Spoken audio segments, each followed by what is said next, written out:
और समझना थोड़ा सा मुश्किल है। एक व्यक्ति के भीतर कई कई व्यक्ति होते हैं और उन व्यक्तियों की शिनाख्त उस व्यक्ति से बात करके और उन बातों के बीच में जो खाली जगह हैं उनसे ही की जा सकती है। देखते हैं कि अगले 1-1.5-2 घंटे में जितनी हमें गुंजाइश, समय और माहौल मिलता है, हम प्रेम भाई को कितना जान और समझ सकते हैं और उनके जीवन, उनकी यात्रा, उनके लेखन को कितना समझ सकते हैं। प्रेम भाई, बहुत बहुत स्वागत और बातचीत शुरू करते हैं। मैं थोड़ा आपकी तरफ रुख कर लूँ ताकि आमने सामने की बात रहे। मुझे लगता है कि बातचीत की शुरुआत शुरू से की जाए, बचपन से की जाए, ताकि बातचीत धीरे धीरे चरम पर पहुंचे। बिल्कुल बचपन को याद कीजिए, पैदा होने के बाद से स्कूल वाले बचपन को, और वहां बताइए कि कैसा जीवन था और क्या स्मृतियां हैं आप। तमाम मित्रों का स्वागत। हमारा पुस्तक से पहले उनकी आदत ही है कि भूमिका बातचीत शुरू हो उसके पहले छोटी सी भूमिका पे नजर डाल दी जाए तो अपनों के लिए पहली बात तो यह कि ये सन्नाटे और छंद की बात की है और ये गेंदबाज जो बहुत कौशल है उसके पास, गुगली भी जानता है, बाउंसर भी जानता है, लेग ब्रेक भी जानता है, आर्मर भी जानता है। यूनिस भाई उस तरह के गेंदबाज हैं, स्वीप भी कराते हैं, आउट स्विंग भी, और बड़े बड़ों को छका दिया है। मजा कि टेस्ट या दुनिया के किसी एक टीम के सबसे अच्छे गेंदबाज और एक मोहल्ले का बल्लेबाज जो बस हवा में फेंक देता है, बल्ले घुमा देता है, लग गया तो छक्का, नहीं तो बोल्ड।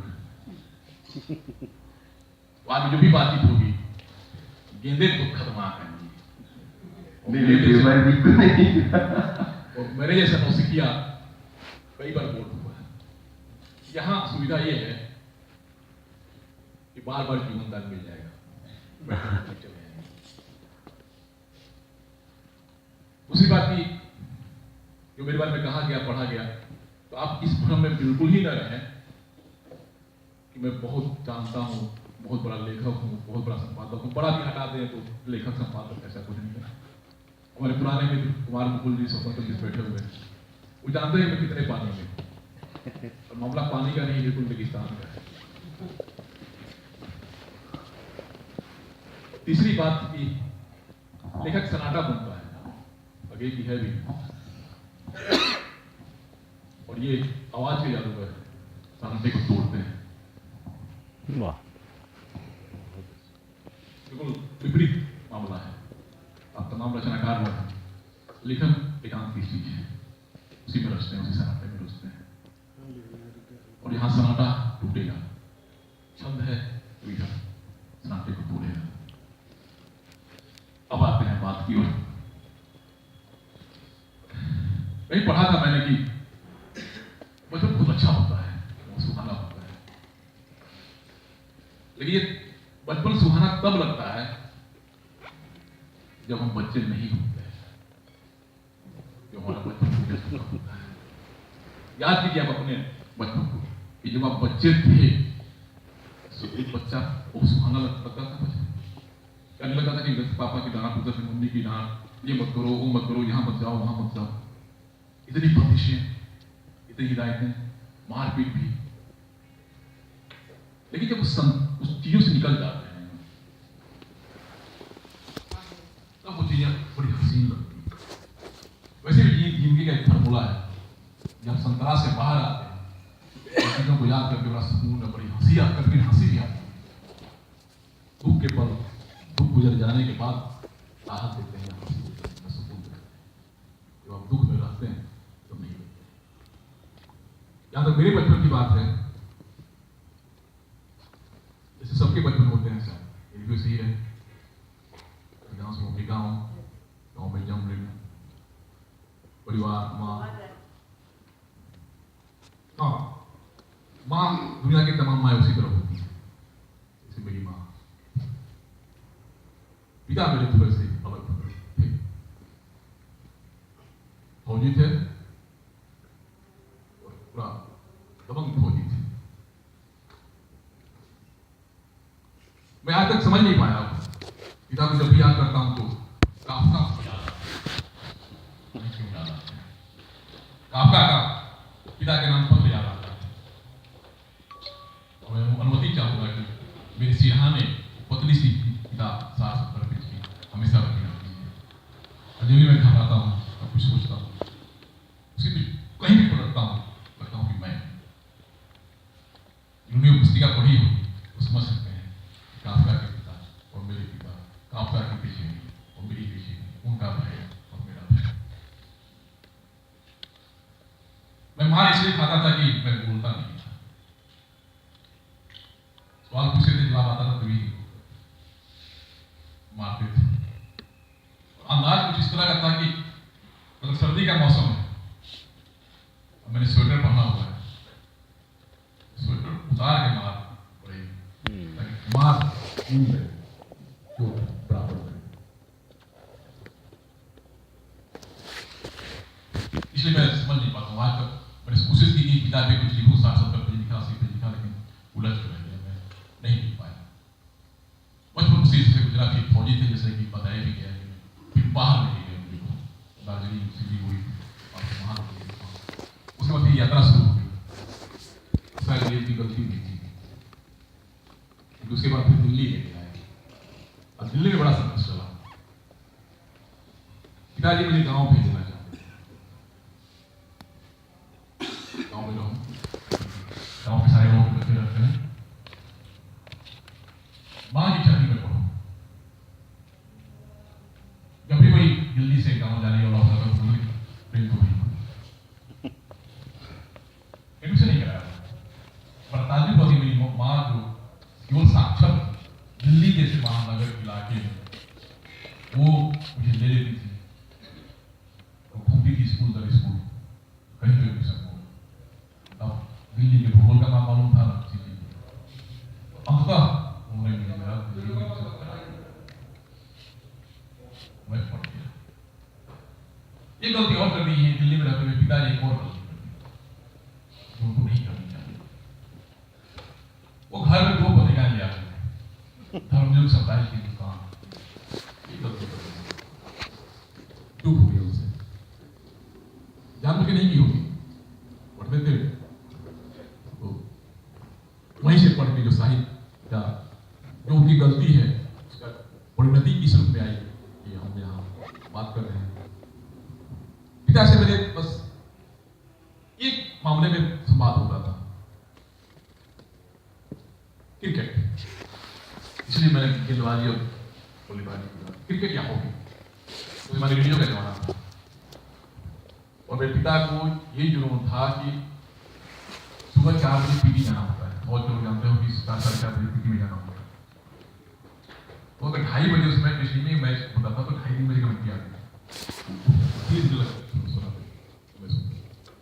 दिन में मैं जब घर में रहता था तो आते थे, उसे स्कूल क्या रहा, एक लंबे समय तक पिता से मेरा ऐसे ही रहा, चलता रहा।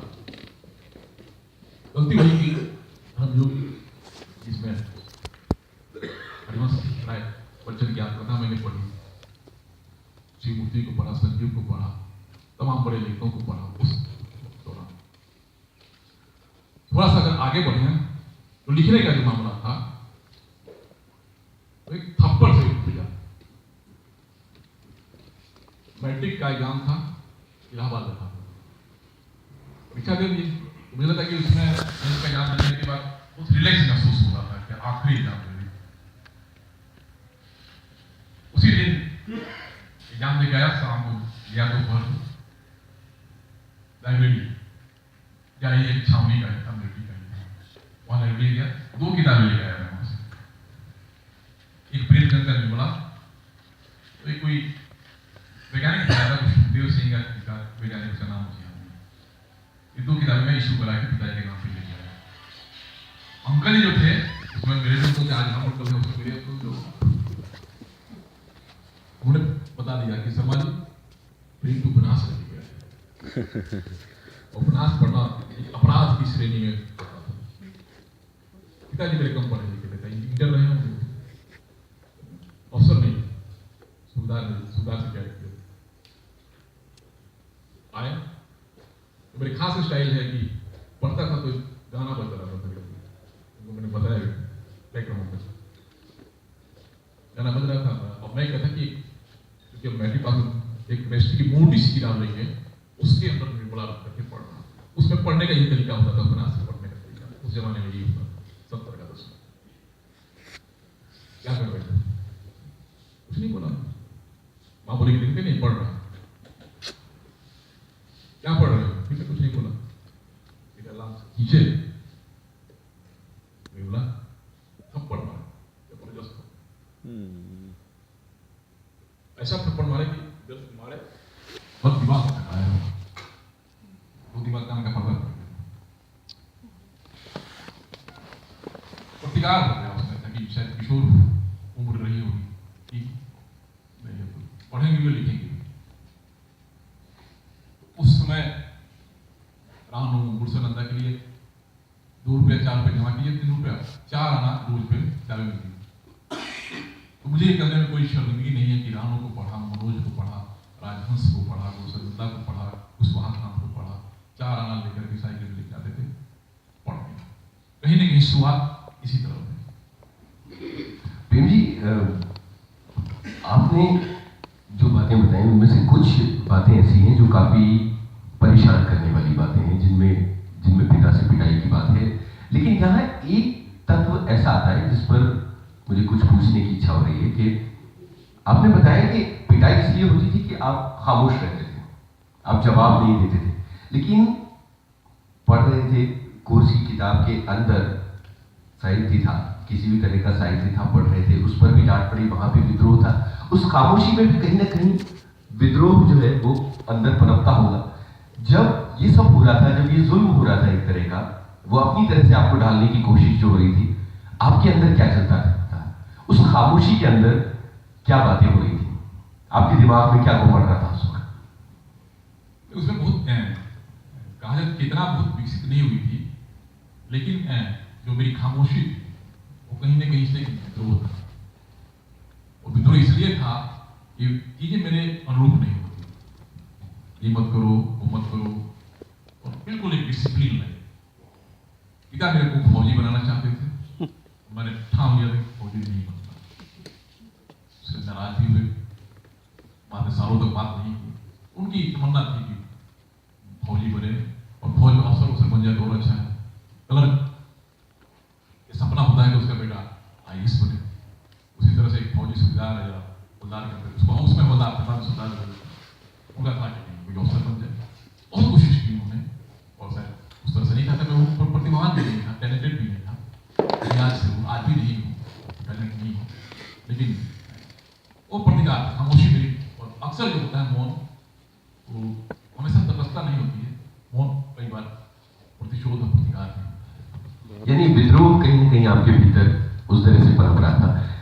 आपने एक और बात बताई कि कुशवाहा खान, रानू, मनोज वगैरह को पढ़ते हुए साहित्य से आपका परिचय हुआ। बाकायदा पढ़ने की शुरुआत कहाँ से, किस तरह से, किस माहौल से होगी? क्योंकि आपको छिपा के पढ़ना पड़ रहा था। नहीं समझा मुझे। किताबें छिपा के पढ़ते थे, पिताजी की इजाजत नहीं थी, तो बाकायदा साहित्य से परिचय किस तरह से हुआ? क्योंकि इस बीच में तो आप कुशवाहा कांत और मनोज और वो सब बाकायदा शुरुआत बहुत लोगों की वहीं से होती है। यहाँ से फिर प्रेमचंद और टैगोर तक कैसे पहुंचे? इस सवाल का जवाब मैं दूंगा। मेरे कई साहित्यिक मित्र हैं, कह भी सकते हैं कि अरे अच्छा तो ये मामला था, पीछे ये सब हो रहा था, आप भी ये कर रहे थे, आपने भी ये किया है। नहीं, कहीं ये भी हो सकता है कि अच्छा आप भी यही कर रहे थे। मतलब हम ही नहीं है। मामले को आगे बढ़ाते हैं, जिंदगी की रेल और आगे बढ़ती है। मैं गुरसनंदा, रानू, उपन्यास, मनोज ये सब पढ़ रहा था और मैं ला रहा था। जो लोग उस दुनिया से वाकिफ होंगे तो जानते होंगे उस समय रानू भी वहीं थी इलाहाबाद में, और रानू के 25 उपन्यास मैं बिल्कुल ऑथेंटिक बता रहा हूँ, उसको पाकर बुक से छपे थे, जहां सुल्तान कहानियां छपी। एक शाम में वहां बैठा हुआ खड़ा था वहां सिविल लाइन में, रानू आए थे, उसने नई नई कार ली थी, मुझे अच्छी तरह से याद है, और किसी ने बताया कि रानू है, फिर मैंने देखा जब फोटो ऐसा था तो ये है, कुछ चेंज की जरूरत थी मुझे, कुछ ले रहे थे रानू खाए थे, तो मैं चेंज तो मैंने चेंज दे दिया, 1 रुपया 2 रुपये, फिर वो लौटाने लगे थे। एक मैं बताया भी नहीं कि मैं आपका प्रशंसक हूँ, ये हूँ, मैं उपन्यास तैयार कर चुका था, पिताजी की पोस्टिंग वहां से चंडीगढ़ हो गई, हम लोग भाई बहन गए इलाहाबाद में, तो मैं उसी तरह का, क्योंकि आप जो पढ़ते हैं वही रचते हैं,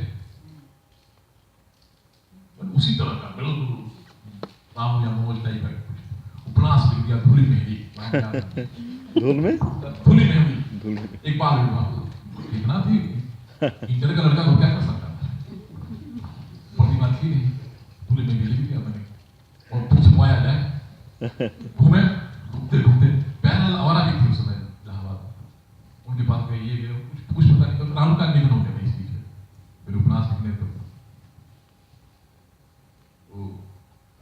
इंटर के 2-4 लड़के थे मेरे साथ, आज पता नहीं कहाँ है, किस दुनिया में, फेसबुक पे क्या बोले नहीं, एक नेपाल का था केशवराज शर्मा, और एक लुधियाना का था कमल सागर, टिकड़ी थी, तो हम लोग गए वहाँ, उसको बाकी उसने क्या हम छपवाना है, बोला क्या था, और कोई रामू चले गए दिल्ली, हिंदा के से छपता है, क्या किया जाए, पहले लग रहा है बोला कि सब बेकार लाइन से बहुत फंसो, तो रानू के निधन के बाद उनकी पत्नी सरला रानू थी, उनके पास में गया, और तो कहाँ इस करने पड़े हुए हैं, सब बेकार चीजें, बहुत जैसे कि होता है, कुछ और कर लीजिए, कुछ भी कर लीजिए, लिखना पढ़ना कर लीजिए, ये लाइन बहुत खतरनाक, तो हमने कहा कि आप रानू मेरे साथ नहीं लिखना चाहिए, क्या लिखा है, हाथ दे दिया, 20-25 दिन मेरे घर पे सजल लाया है, उसमें सेक्रेटरी हुआ करते थे रामू के, तो बोले कि सरला जी ने पढ़ा है और एक बात उनका एक प्रस्ताव है, बोले क्या प्रस्ताव है, मतलब कहानी ठीक लिख लीजिए, ठीक आप अच्छे लिखते हैं, 5,000 रुपया मिलेगा, बाकी उनको डेवलप करेंगे, बोले नहीं, ऐसा उसमें क्या था ना, लिखते क्यों थे, इसका 1.5 कारण था, तो भी आधा कारण था कि वो पहले कितना बड़ा लिखा, ये है, दूसरा कारण था एक बढ़िया सा फोटो आपके पीछे हो, शॉल, उसमें शॉल क्या जो बना, शॉल लपेट के फोटो खिंचवाए, और इसको पढ़ने के बाद जैसे कि रानू के उपन्यास और शाम हो गई, उसमें एक लेखक होता है, उसको पढ़ने के बाद लेखिका प्रेम करने लगती है, खत लिखिए, तो कोई खत लिखिए, बस इससे बड़ी कि किसी लड़की का खत आए, वो मुझे अच्छी लगी, एक भाई, तो मैंने कहा कि नहीं ऐसा नहीं होगा, छपाई, बाद में हम लोग समझ गए कि यहाँ नहीं छपेगा, दिल्ली जाना पड़ेगा, तो केशवराज शर्मा का मामा आते थे, नेपाली जो होता था दिल्ली में, अभी भी उस रोल को खोजने की कोशिश करता हूँ, तो मैं नहीं ढूंढ पाता हूँ, और आगे लेकिन धूली मेहंदी बाल विधवा पे भाई रहे, जितने उसमें थे सबके हम डायमंड पॉकेट उसकी वो बोला कि आपने लिखी है, मेरी 16 साल देखता था कुछ नहीं चलता, आपने लिखी है, तो हाँ हमने लगता था किसी ने कोई, हम बोला था कि हम तो कुछ हो गए, साधारण नहीं समझते थे अपने आप को, करते करते मनोज बाकी तुम से पहुंच गए, मुझे अच्छी तरह से आते वहां गौरी शंकर गुप्ता करके होते थे प्रोपराइटर, शक्ति नगर में ऑफिस था, उसमें मनोज का उपन्यास था जन्मदिन राजा बाबू, उसके बाद वही दौर था जो अगर उस दुनिया को जानते समझते होंगे तो बिल्कुल समाज के बीच नवल भाषण थे, उन्होंने रख दिया, तो बोला 1 महीने बाद है, आपका प्राथमिक प्रयास है, कुछ पढ़े, बोले मतलब प्राथमिक प्रयास मतलब उतना कठिन हिंदी नहीं आती है। बोले पहली बार लिखा है, बोले नहीं तीसरा है लेकिन अभी छपा हुआ नहीं। तो ठीक है आप आना 1 मिनट। 1 महीना बाद आना तो मैं खुश हो गया, मुझे लगा कि बात बन जाएगी। दिल्ली से चंडीगढ़ नजदीक था, कालका में रात को बैठा, सुबह पहुंच गया। वहां पे बिना सूचना किया तो उसमें फोन मोबाइल का कोई मतलब नहीं। सुबह देखे हैरान, उनको लग गया कि बोले सब खैरियत तो है। अचानक उसमें आने का मतलब था उस दौर में कि किसी की तबीयत खराब है, क्या है क्या है, मतलब सब ठीक है, फिर हुआ क्या है, तो ऐसे ऐसे खामोश हो गए। फिर उनका बुलाया हमें 15-20 दिन बाद, तुम यही रहो मैं भी चलूंगा। तो वहां 15 दिन मिला, इतना तक चले जाते थे ड्यूटी, कमान हॉस्पिटल में गए, साथ में गए। उसने पढ़ा उड़ा, बोला कि ऐसा है कि साथ में कि 5 नॉवेल आपको लिखने होंगे और घोष राइटिंग करनी पड़ेगी। 6ठा नॉवेल आपको हम देंगे, शुरुआत में 3000 रुपया मिलेगा, 3 से 5,000 रुपये। 6ठे या 7वें नॉवेल में आपका नाम जाएगा, प्रूफ हो जाएगा, लेकिन उसके पहले 5 अच्छे नॉवेल आपको मेरे नाम से लिखने होंगे। मुझे लगा कि लिख देंगे, 2 साल की बात, 1.5 साल भर में लिख देंगे, फिर फोटो तो जाएगा ही, आएंगे ही, अपना तो ही था। उसको नहीं पता, सपना किसी को बताया नहीं, आज बता रहा हूँ। और ये चीज भी मैंने खुलासा नहीं किया, ये चीज बस मेरे घर के लोग जानते हैं कि और जानते हैं। पिताजी बोले क्या सब बाहर जाओ, वो क्या था 1 महीने बाद फिर आएगा तो फिर बोले उसको गुप्ता जी मेरे बेटे को लौटा दीजिए। वो उसका सुनाई दे रहा था गेट के बाहर में, सुनना भी चाह रहा था क्या बोल रहे हैं। बोले बेटा तो आपका तो ये रचा हुआ है, बहुत ये है वो हीरा पैदा किया, तो वो समझा रहा है, ये उसको समझा रहे हैं, उसको समझा, बोले दूसरे को समझा रहे थे। बाद में मैंने 3 नॉवेल घोष राइटिंग की, जो उस जमाने में ऋषि के नाम से और दो ऋषि के नाम से, एक शराबी की बेटी सूखी नदी और एक बसंत के नाम से छपा था। पेन नाम थे, फ्रॉड नाम। और एक बार खुलासा करो तो समझिए, देख लीजिए। फिर 2 नॉवेल की और बात थी। तब तक मैं हुआ था कि मेरे परिवार सारे लोग इलाहाबाद से पटना शिफ्ट कर गए, क्योंकि वहां अपना मकान मिल गया था। मैं नहीं गया था, बगावत कर दिया, नहीं मैं अकेले रहूंगा। जिस में बैठा था, लिखा था, 75 रुपए का मकान था, वो भी 2 पार्टनर 35 रुपए देते थे हमको, भी खा लेते थे, कोशिश कर देते थे। स्टेशन पे अचानक देखे, स्टेशन पे बैठा हूँ शाम को, मुझे स्टेशन आगे अच्छा लगता है, रेलवे स्टेशन बहुत अच्छा लगता है। वहां बैठा हुआ था, देखिए पिताजी दिखाई दे रहे थे छुट्टियों में। बोले रहे तुम यहाँ, फिर पहली बार पिताजी बहुत गंभीर हुए और चेहरा बहुत भावुक। बोले कि बड़े बेटे जाकर भाई बहनों को सुनाओ। 4 भाई बहन हम लोग हैं, सबसे बड़ा मैं। उन्हें क्या लगा, मुझे लगा कि इतना पत्थर आदमी पहली बार मेरे से कर रहा है, मुझे वैसे ही सब पांच छोड़ दिया। उसी रात को मैं जनता पकड़ा चले गए। वहां एक आदमी मिले मुझे जो मेरे परिवार में आते, और एक जो किताब अभी आई है जो संपादित है, हंसता हुआ अकेलापन, मैंने उन्हीं को समर्पित किया। वो हमारे परिवार में पड़ोसी थे पटना, प्रहलाद शर्मा रीजन ऑफिस में काम करते हैं। और ये ऐसे शख्स हैं जो साहित्यिक नहीं है, लेकिन तमाम साहित्यिक लोगों को जानते हैं, साहित्य को समझते हैं, और रेणु कमलेश्वर से लेकर के तमाम लोगों के अच्छे मित्र हैं। राष्ट्रीय स्तर पर भी कई लेखक से बहुत जुड़े हुए हैं। बिहार के लोग आलोक धनवाद सारे लोग जानते हैं, अरुण कमल, नंद किशोर नवल सारे लोग मुझे जानते हैं। इसलिए भी जानते होंगे, मुझे लगता है कि साहित्य रुचि थी और थोड़ा रीजन ऑफिस में थे, तो रीजन सबको कराने का काम कमलेश्वर से किसी शायद दोस्ती रही होगी, बताया कि रेणु के हम बराबर जाते थे। उनकी साहित्य समझ बहुत अच्छी थी, तो मैं उनके यहाँ जाता था। दिखा दिया मैंने उस साहित्य का भी नया लिख रहा हूँ, और चाचा जी 2 के बाद तो मेरा फोटो छपेगा। ये गंभीर आदमी सोचे थे कि पुस्तानी पूरी करेंगे। 1 हफ्ता बता बीता, 2 हफ्ता, महीना, 2 महीने तो कोई खबर नहीं। लेकिन मैंने पूछा कि क्या उस पर बोल नहीं रहे, विकलता पत्थर बना समझ था। बोले कि तुम कहां फंसे हुए हो? टिकने वाली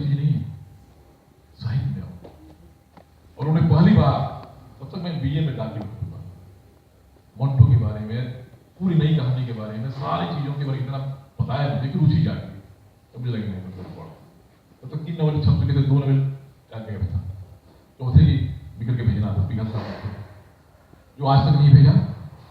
उसी दरमियान बिहार राष्ट्र भाषा परिषद में मेरा वो करा दिया गया, वो पीएचडी वालों के लिए है, लेकिन शत्रुघ्न सिन्हा के भाई वहाँ लाइब्रेरियन, और मैं सुबह जाता था, शाम तक पढ़ता था, सुबह शाम तक नई कहानी मोहन राकेश राय यादव पूरा साहित्य जो है उस दौरान साल भर में मैं पी गया। तब लग गया कि मैं कहाँ था और जाना है। वो शॉल वाला सपना फिर पीछे छूट गया आज तक पीछे और फिर वो खत आए कि नहीं आए बाद में किताबें छपने के बाद? और मैसेज आते हैं बिल्कुल, लेकिन वो खत जो सचमुच की हैंडराइटिंग में जिनमें ऊष्मा होती है, वो खत कभी आए? उस तरह से नहीं आया, मतलब वो सपना अभी भी कायम है? खून से लिखा हुआ आया, ओहो, खून से लिखा हुआ आया, लेकिन उस जमाने में होता था जी जी, लिखता हूँ खत खून के स्याही न समझना, मरता हूँ फिर याद में पुरानी न समझना, इस टाइप का। बिल्कुल बिल्कुल। प्रेम जी से पहले भी बात हुई है, लेकिन ये बातें सामने नहीं आई जो बातें अभी आई, इसीलिए मैं कहता हूँ कि एक आदमी में 10-20 आदमी होते हैं और 10-20 बार बात करने से 100-200 नई सच्चाइयां सामने आती हैं। प्रेम जी, आपकी ये यात्रा जो रानू और गुलशन नंदा वाले बीहड़ से होती हुई और नई कहानी तक पहुंच गई, इसके बीच में पीछे एक दृश्य जो है वो मेरे जहन में रह गया। वो ये है कि आपकी मेज है और उस पर आप पढ़ रहे हैं और पीछे रेडियो बज रहा है। मैं रेडियो से हूं तो कुछ सवाल मैं रेडियो से पूछने का संवरण नहीं कर पा रहा हूं।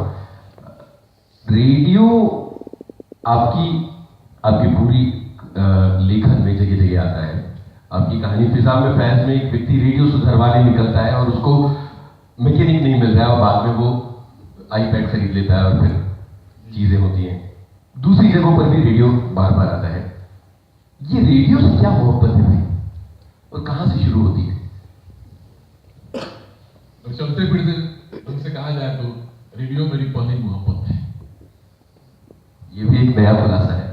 और ये तब की मोहब्बत है जब मैं मोहब्बत का न म जानता था न त जानता था, और बहुत को पता नहीं किया था। मैं ऐसा नानी के यहाँ रहा था, नानी के यहाँ था मैं, मेरा अधिकांश पर नानी के यहाँ ही जो है, उसमें मेरी कहानी भी लिखी थी। पहले पाठक हमारे सामने बैठे हुए पठान कुमार मुकुल को मैंने कहा था कि पढ़िए, इसमें कभी नाटक भी हुआ है। तो वहाँ कहीं मैंने देखा होगा किसी रेडियो सुना, मैंने शायद बहुत बड़ा मुझे लगता है कि 5 लेकिन यादें हैं 5 साल के आसपास, 4-5 साल का रहा हूँ। सुना था मैंने जरूरी, मैं नानी से गीत कर दिया कि रेडियो चाहिए। गाँव तो क्या सोचता गाँव आज ही चल जाते खाना छोड़ के गीत। उसमें माँ डांटती थी कि नानी खाने नहीं खाऊंगा, पूरा इधर उधर बाजार से बाद में अगले दिन रात को मैं खाना नहीं खाया, माँ मानती रह गई नहीं। अगले दिन सुबह सुबह साइकिल से 3-4 आदमी अलग अलग दिशाओं में भेजा गया लाने के लिए बाजार, और रेडियो आया। वो पहला रेडियो था, 4 बैटरी लगते थे, और उस वक्त आज भी मेरे पास रेडियो है। वही मैं बता रहा था जिस कि अभी क्योंकि इसके पहले जो फिलिप्स का रेडियो था उसमें 2 बैटरी बड़े बड़े लगते हैं, तो बैटरी अभी दिल्ली में नहीं मिलता है, इस मोहल्ले में मैं रहता हूँ। तो मेरे यहाँ जो काम करती है मेड, उसको मैं कहता हूँ तो नहीं चलाती है, जब नहीं आता है तो मैं नहीं सुन पाता हूँ। इस बार मेरी बहन की बेटी भांजी मेरे साथ रहती है 4-5 महीने से, तो उसका जॉब लगा है, उसकी पहली सैलरी मिली तो बिना बताया कहीं से उसने ऑनलाइन जो है इतना छोटा सा मोबाइल से छोटा रेडियो ही होगा, मैंने क्या तुम्हें समझना, लेकिन उसमें भी एफएम बजता है, भारतीय बेटा जो बात शुरू से सुनता रहा हूँ आज। और उसमें एक और चीज है कि मोबाइल से चालू हो जाता है, मोबाइल वाला बैटरी है चार्जर है, और उसमें एक मेमोरी कार्ड है जिसमें आप हजारों गाने डाल दीजिए। तो पिछले 2 हफ्ते से मैं सुन रहा हूँ, और रेडियो जो है जो मेरे लेखन का या पढ़ने के कंसंट्रेशन बनाता था, बैकग्राउंड म्यूजिक का काम करता है। पिताजी आते हैं, रेडियो बहुत बजा रहा है, मैं